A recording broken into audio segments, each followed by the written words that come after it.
বম্বেতে থাকতাম। হুম, এবারে রাজ কৌশল বলে একজন হুম, ডিরেক্টর ছিলেন, হুম, যে মন্দিরা বেদির হাসব্যান্ড হুম, আরকি। হুম। আ এই রাজ কৌশলকে আমি অ্যাসিস্ট করতাম তখন। অ্যাসিস্ট্যান্ট আচ্ছা। ডিরেক্টরের কাজ করতাম।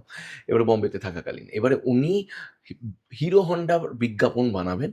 উনি আমাকে বললেন যে, "শোন না, আমরা হিরো হন্ডার বিজ্ঞাপনটা আপনারা অনেকেই দেখেছেন। YouTube এও আছে। 'আরে ইয়েহি তো হ্যায় দেশ কি ধড়কন' একদম। ওই হুম, গানটা ছিল। হুম, ওই ওই বিজ্ঞাপনটা তৈরি হবে।" বলল যে, "সারা ভারতবর্ষ দিয়ে বাইকটা পাস করবে। তো ভারতবর্ষের যেই জায়গায় যেই লোকগুলো থাকবে, লোকাল ফিলটা যেন থাকে। মানে দেখে যেন তাদের লোকাল লোক মনে হয়।" হুম, তো বলল যে, "একটা কাজ কর, আমাদের কলকাতা দিয়ে ভিক্টোরিয়ার সামনে দিয়ে বাইকটা পাস করবে, শট আছে। হুম, তো একটি মেয়ে দরকার মডেল।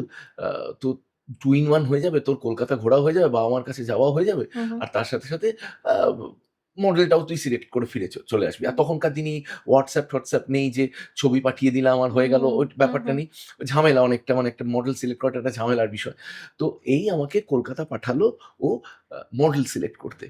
আমি টালিগঞ্জ পাড়ায় গেলাম। একজন প্রোডাকশন ম্যানেজারের সাথে যোগাযোগ করলাম। আমি বললাম যে এরকম একটি মেয়ে দরকার আরকি।